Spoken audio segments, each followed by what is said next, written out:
to Summoner's Rift.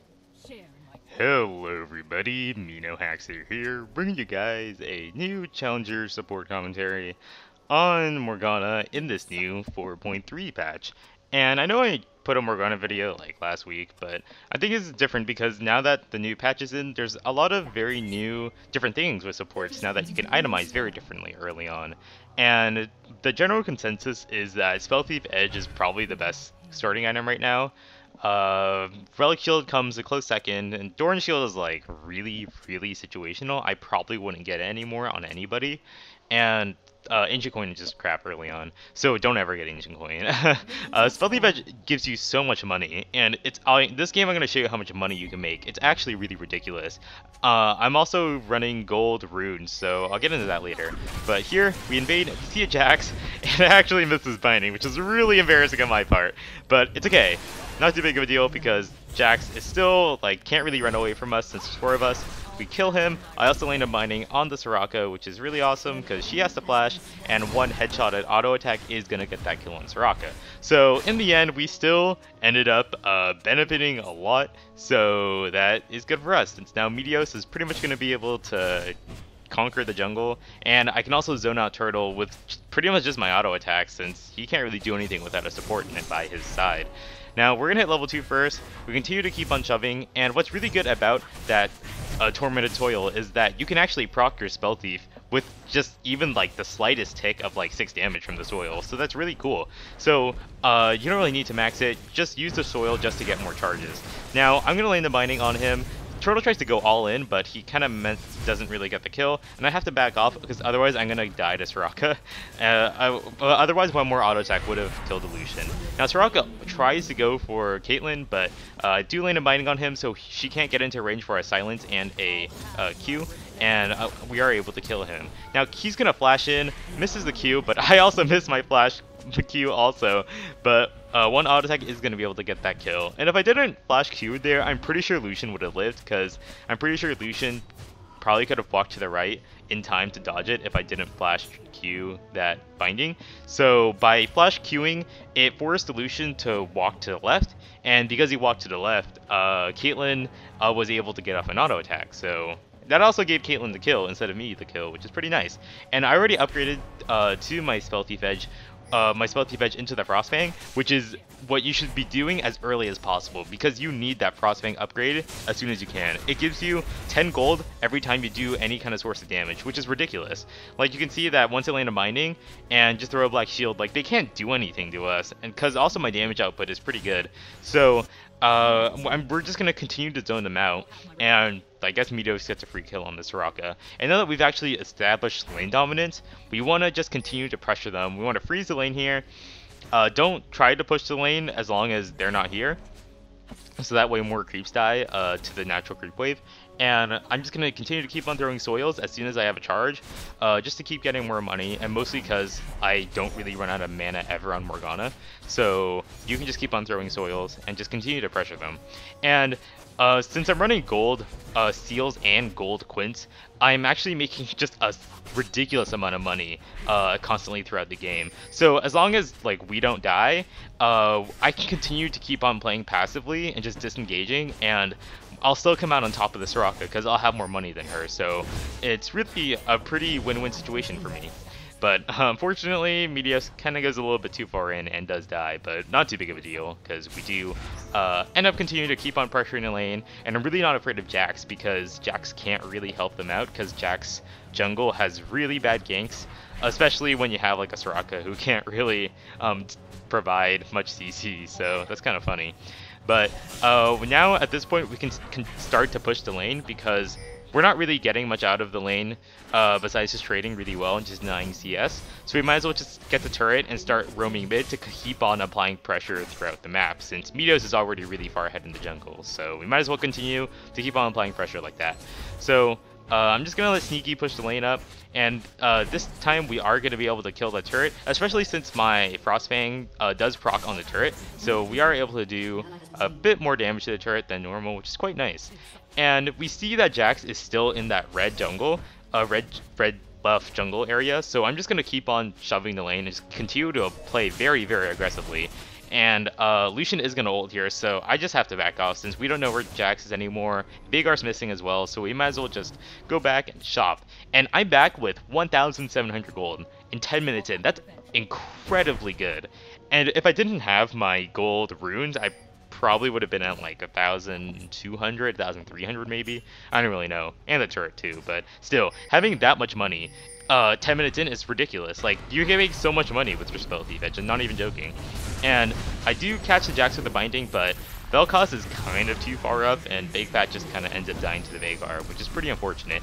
But Mundo is going to come in, he throws a flash Q while I throw my binding towards the direction backwards, so that way he has to run towards our jungle area, and he's going to die like that because we can just hunt him down with the Kha'Zix. So that's pretty good zoning by me, because you don't really actually have to land your bindings, as long as you just kind of zone your enemy towards where they have to go. It kind of works as like a form of CC, I guess. And I also missed a binding there, which is kind of my bad, but Lemon did a good job dodging it. And so he's going to flash, but we are going to get this turret. I guess it's also kind of hard to land bindings on like challenger people. Their reactions are really good. So that's kind of sucks for me. And wow, Vel'Koz actually gets a kill on Veigar for free. And I actually haven't seen that many games of Vel'Koz, but that damage output was actually pretty respectable. So I think he's okay. Not too big of a, not like the best on release champion, but he's still pretty decent. Now I see Jax is heading towards his white camp, so I throw a blind binding and I do hit the Jax, which is really cool. Now I'm gonna flash over the wall to try to ult and get my ult proc, but Jax does a really nice move and jump towards the creep, and unfortunately I do miss my Q right there, which didn't hit either of them, but I'm kind of glad it didn't because Veigar was coming around the corner, and if Veigar was able to get that cage on all three of us, we probably would have died. So kind of glad I missed that binding, but it would have been nice to keep my ult tethered onto Jax, so that way I could have gotten the kill. But anyways, I'm gonna start itemizing towards a Crucible now because I want to save whoever gets caged by the Veigar, and having that Crucible is really good since I don't think anyone on my team is gonna buy a Banshee for a pretty long time. Now here I shield the Vel'Koz to make sure he stays alive for a little bit longer while I land a binding on the Veigar, and with Mundo's help we are going to be able to get the kill on the Veigar, which is quite nice. So just once again, just having mobility boots, running around the map, just trying to counter engage any kind of ganks that are happening anywhere else, and I can just continue to just pressure mid and just straight up just auto attack the turret, because once again my spell thief charges do help take down turrets fairly quickly, which is quite nice. I do see Veigar's there with that ward I placed, so I'm kind of just hiding in the back to help out Meteos in case he gets caught. But I do see that pink ward there, so I'm going to try to kill it. And I couldn't, honestly, at that point, I just couldn't really help them anymore because I had no vision of whether or not they were actually going to go up towards top or just kind of wait for me to come. So it was way too risky for me to try to accompany them and try to follow the enemies into that territory. So I kind of had to let them die, which is kind of unfortunate, but not too big of a deal.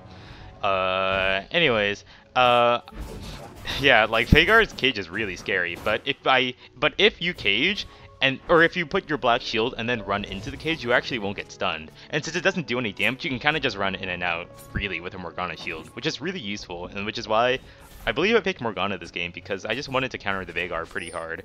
But if somebody gets stunned by the cage and you try to put the shield on them, it's not going to do anything. And that's why you have a Crucible. But I'm going to try to ward deep in the jungle right now since I want to get pickoffs. But I see my team is fighting 3v5 down there, which kind of sucks. So I'm going to try to come around the side and throw a binding. But I don't really want to ult in because my team can't really follow up on me. So I decided not to ult. Plus Soraka has heals as well. So it's kind of a 4v5 right now, but I'm kind of try my best to just kind of back off a little bit, kind of let Mundo soak all that damage, and I really just am thinking about flash ulting. Like, could have flash ulted right here, but I decided not to because I will probably die instantly if I try to do that. I am going to circle around though and throw the binding on a Soraka to distract him, but Jax just appears out of nowhere and just kills me, so that was really just my bad, and just kind of having poor positioning because I didn't think that Jax would be around that corner, but I actually probably should have dropped a ward at their blue when I was coming towards that direction, and that probably would have saved my life. So kind of a big misplay on my part because we also got aced, and so they did catch up quite a bit, but they actually didn't get dragon because they just didn't have a dragon timer on it, and so because of that we are just gonna head to dragon.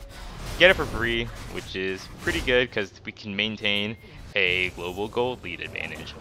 Now, I do say Veigar is mid by himself, so I'm going to go ahead and start running up with Mobility Boot. Once again, put the Black Shield on first so he can't stun me, and that forces Veigar to just blow everything he has on me, which I don't die with. Lucian almost kills me, but I do use a Crucible, which does save me right there, which is really good. So in the end, I ended up baiting the Veigar and the Lucian to go try to kill me. I live, and we are going to be able to pressure Baron now, which is quite nice. So I'm going to throw Bindings over the ledge to try to stop the Jax as much as I can, but as soon as Mundo charges in, I'm just going to shield the Mundo and just throw Bindings and continue to follow my team. And just let Mundo lead the charge, and I'll just stay behind him, and if he lands a cleaver on anybody, I'll just throw a Q. Now, I do miss a Q right here, which kinda sucks, but it's not too big of a deal. Mundo does get caught by that cage, and he does die, but, you know, Sneaky does get the kill on the Jax, so he gets double buffs, which is quite nice. And here I just completely misplay, and I just run right into that Lucian ult, which is stupid of me. But because Lucian did ult for me, Caitlyn is going to get another kill, and we can push down mid lane. So it's not too big of a deal that I died. I definitely didn't need to die there. I probably could have flashed out of the way if I really wanted to, but in all honesty, I didn't think my flash to save my life was that worth it, because I'd rather have my flash to engage than to survive. So it's not too big of a deal if I end up giving a kill. It's not the end of the world. I drop a ward there just to bait out the Soraka sweeper, so that way she can't sweep out places like inside her jungle and stuff like that, because if you're just playing a ward right in front of someone's face, they're probably just going to use your sweeper, right? So that's kind of the reason why I did that, even though I knew it was going to give her 30 gold. Just delay the fact that, just delay her process of eliminating wards in their jungle, so that way we can continue to have vision over them, which is really important, because if we don't have vision, we can't get pickoffs. I drop a pink in that Baron pit, just in case there are any wards, but unfortunately Caitlyn does get picked off, which sucks because now we can't really fight. So at this point we just kind of have to dance around, and I'm just kind of just following Big Bat because he can protect me and I can protect him, and if we work together we can beat anybody. So he's gonna try to harass him, and I throw a black shield on him because I see that Jax is charging up a stun, and this way Jax cannot stun him and we can just disengage very safely. Now it's 3v5 right now, but we can continue to just keep on poking them, and man, if I landed that binding right there, that would have been a really easy kill on Soraka, but we didn't. But, you know, Muno wants to keep going forward, and if Vel'Koz keeps using his, like, geometry cues, like, we can continue to keep on poking them from very strange angles and stopping them from recall overall. So, in the end, we can just continue to keep on poking them down and win this 3v5 just from kiting really well. You know, I still haven't landed binding in a pretty long time, but not too big of a deal. And here I almost land on the Veigar cage, and if I'd landed there, I would have died, but not too big of a deal. Now, I do throw a Q over the wall. I do barely hit the Lucian. Like, I think that was definitely max range, so that was pretty sweet on my part. And Vel'Koz is somehow going to get that kill on with the ult, which is pretty surprising. On another binding on Veigar, I use my Crucible here to keep Vel'Koz alive, and I also ult the Nasus so that way he can't come any closer. And this keeps Big Fat alive for a little bit longer, which is quite nice, because that way he can keep on throwing Qs and keep on doing some damage. Now, I'm just going to try to 1v1 Soraka, and I do end up forcing Lemon to flash over the wall, while Meteos gets a kill on the Veigar. So, overall, that team fight was just really chaotic. I wouldn't even say it was a team fight, because we kind of just danced around and just kind of poked them for like 3 minutes. So just doing really good kiting like that, protecting your teammates, and just fishing for binding is just really all you have to do in Morgana. It's really easy. Like, I don't really know how else to describe it. But at this point, I am going to sell my Frostfang, and I think this is actually really important, because people ask me, you know, do I keep the Frostfang? Do I upgrade it to a Queen's? I think you should never upgrade it to Queen's. I think Queen's is still bad, because they changed it, they made it a little bit better, but I still think, you know, obviously Talisman is better than any other gold for 10 final tier items. So at some point in the game when you feel like you have the money and you want to start winning team fights, sell it and buy the Talisman, because it's really important that you have Talisman, so that way you can run up and ult people, which is really, really important on Morgana. So we start Baron, Jax tries to come in to steal it, but we just back off immediately and just burst him down instantly. Now here, I'm going to flash over the Veigar wall and ult because I didn't have my black shield up. Gonna get the stun on 3 people, and we are just gonna clean house, and I'm just gonna land the mining on Nasus. We'll continue to just keep on kiting Nasus because he can't really do anything if I can just keep throwing minings on him. And we are gonna end up acing them and getting Baron and pretty much just winning the game from here because they do end up surrendering.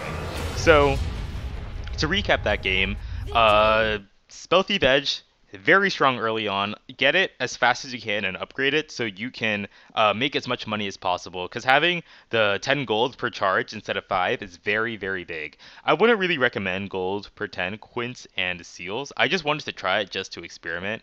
Because I didn't really know what it was like to have that much gold income, but it ended up being just so much money. Like I almost made as much money as Mundo, who had farm, which is just a testament to how much money you can make from Spell Thief Edge, which is quite nice.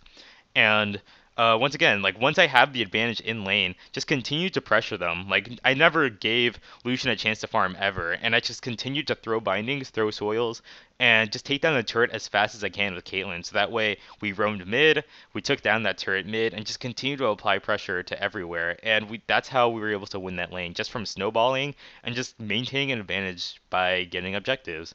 And also note that throughout the game, I was also placing really deep wards everywhere, so that way we could find those pickoffs and find like and just kite them really well when we had like those jungle fights. So it's really important that you keep on warding when nobody's really around and to just clear wards as well. So that's also pretty important, and I think this game did a good job of illustrating that. So hopefully you guys learned something from this game. I might do like a more in-depth analysis on like Spell Thief Edge and whatnot if you guys want to. I don't really know. I am starting spring break now, so I'm probably not going to be uploading very much since I will be away. So I might upload something every now and then, but we'll see. I'll just maybe think of a different champion to play now that the new patch is out. I might try like Syra again since she seems pretty good with Spell Thief Edge. So hope you guys enjoyed this commentary. Let me know what you thought, and I'll see you guys later.